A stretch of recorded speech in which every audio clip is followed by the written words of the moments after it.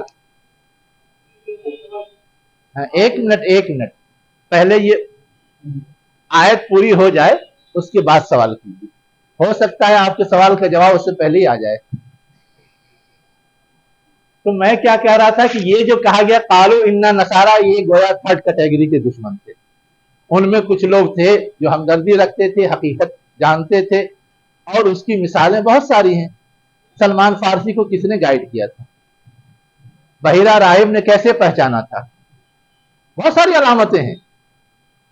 ورقہ بن نوفل نے کیسے سمجھ لیا تھا کہ یہ وہی ناموس ہیں جن کی بشارت دی گئی تھی، اور یہ تھا کہ میں اگر زندہ رہا تو آپ کی مدد کروں گا۔ یہ جو ذہنیت تھی، یہ جو سوچنے کا انداز تھا، یہ بتاتا ہے کہ وہ ہمدردانہ سوچتے تھے اور ہم حقیقت پسند تھے۔ محمد صلی اللہ علیہ وسلم کو بچپن میں بھی پہچان لیے تھے جب وہ ہجرت پہ گئے۔ ہاں وہ تو ہے، وہی میں کہہ رہا ہوں کہ ایسے بہت سارے اشارات ہیں جس سے اس بات کی تائید ہوتی ہے۔ آگے کیا کہا جا رہا ہے؟ یہ نصارہ جو دشمنی میں کم تھے اور قربت رکھتے تھے اہل ایمان سے، اس کی وجہ کیا تھی؟ بِأَنَّ مِنْهُمْ قِسِّيسِيِّينَ وَرُهْبَانًا وَأَنَّهُمْ لَا يَسْتَكْبِرُونَ، کہ ان میں قسیس تھے۔ اب قسیس کا ترجمہ کیا کیا ہے لوگوں نے؟ کچھ پڑھا، مطالعہ کیا ہے؟ علماء کیا ہے۔ گوشہ نشینی اختیار، تو رہبان کا ترجمہ کیا ہو؟ عالم بھی ہے۔ راہب یا رہبانیت اس کو کہتے ہیں جو گوشہ نشینی اختیار کرتے ہیں، تو وہ تو رہبان کا ترجمہ ہوا۔ رہبانیت کے معنی ہوتا ہے نا دنیا چھوڑ کر کے گوشے میں چلے جانا، تو وہ تو رہبان کا ترجمہ ہوا۔ میں قسیس کا ترجمہ پوچھ رہا ہوں۔ عالم بھی ہے۔ عالم، اس کے علاوہ بھی کوئی ترجمہ کیا ہے کسی نے؟ عبادت گزار، وہ بھی تو رہبان کے مفہوم میں زیادہ آئے گا، اس لیے کہ جو یکسو ہو گیا، دنیا سے مطلب نہیں، وہ خوب سجدے کرتا ہے جس کو ہم عبادت گزار کہتے ہیں۔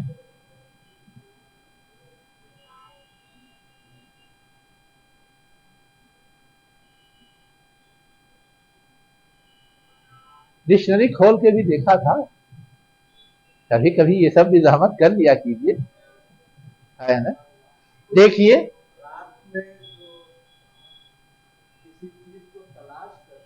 ہاں ہاں، اصل چیز کیا ہے؟ کوئی بھی چیز مطلوب ہے، اس کو تلاش کرنے کے لیے اندھیرے میں بھی محنت کی جائے، اجالے میں تو آسان ہے، اندھیرے میں مشکل ہے۔ گویا مشکل حالت میں یا مشکلات کو جھیل کر کے کوئی چیز ڈھونڈ نکالی جائے، یہ ہے اصل مفہوم۔ اب یہ کام ہمارے یہاں کی زبان میں کون کرتا ہے؟ ریسرچ کرنے والے، محقق، ہماری زبان میں اگر کہنا ہو تو اس کام کا صحیح مصداق کون ہوگا؟ ہے نا، ریسرچ اسکالرس، محقق، وہ عالم سے آگے کا ایک اسٹیپ ہے. عالم تو صرف جاننے والا، علماء تو صرف جاننے والے. ہاں، ریسرچ کا مطلب ہم گہرائی میں اترتے ہیں، باریکی ڈھونڈتے ہیں، یہ اصل مفہوم ہے. ورنہ عالم لفظ تو عربی کا تھا، قرآن میں آ جاتا عالم لفظ، لیکن کیوں یہ لفظ آیا؟ یہ سمجھانے کے لیے کہ جو لوگ گہرائی میں اترتے تھے، باریکی اور تہ میں جاتے تھے، وہ حقیقت کو پا جاتے تھے. اور ان میں جو پڑھے لکھے لوگ تھے، جو علم والے لوگ تھے، وہ محنت کر کے حقیقت پسند، حقیقت پا جاتے تھے، اور اسی لیے وہ حقیقت کے لحاظ سے گائیڈ کرتے تھے، جیسے سلمان فارسی کو کیا. پادری تو بہت سارے تھے، عالم بھی ان کے یہاں بہت سارے تھے، لیکن ایسے جو حقیقت تک پہنچنے والے ہوں اور حقیقت کو بیان کرنے والے ہیں، وہ ہے قسیسین. اور رہبان تو وہی ہے جو عبادت کے لیے یکسو ہوں. تیسری بات اور بتائی گئی ہے، وَأَنَّهُمْ لَا يَسْتَكْبِرُونَ. اس علم کے نتیجے میں اور اس بندگی کے طرز عمل کو اپنانے کے نتیجے میں ان کے اندر کبر نام کی چیز نہیں تھی.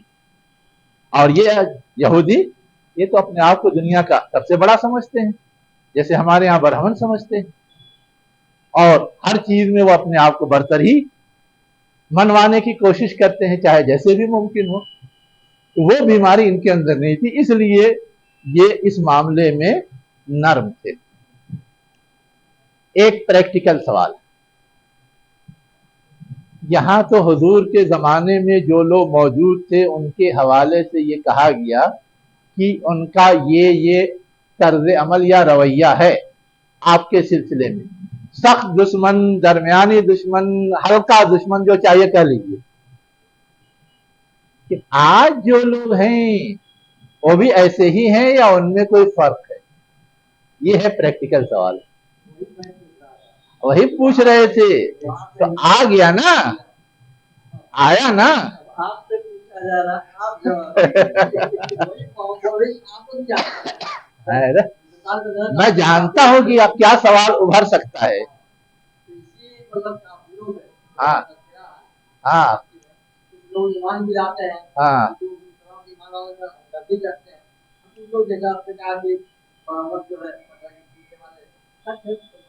ہاں تو گویا آج بھی یہی ساری کیٹیگری پائی جاتی ہے. اچھا، تقریباً پائی جاتی ہے. ذرا بتائیے صلیبی جنگ کس نے لڑی ہے؟ ہاں، کس سے لڑی ہے؟ تب تو یہ تھرڈ کیٹیگری کا طرز عمل تھا. اور آج مغرب کی لیڈنگ عملی طور پہ کون کر رہا ہے؟ بیک گراؤنڈ میں تو یہود ہیں، لیکن عملی طور پہ کون کر رہا ہے؟ عیسائی.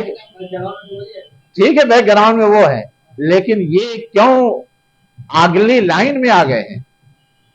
پچھلی لائن میں رہتے پیروی کرنے والے تو ٹھیک ہے، سیدھے سادے ہیں. دیکھا؟ ہاں، ارے آپ کے پھندے میں کیوں نہیں آئے، یہ سوال ہے نا.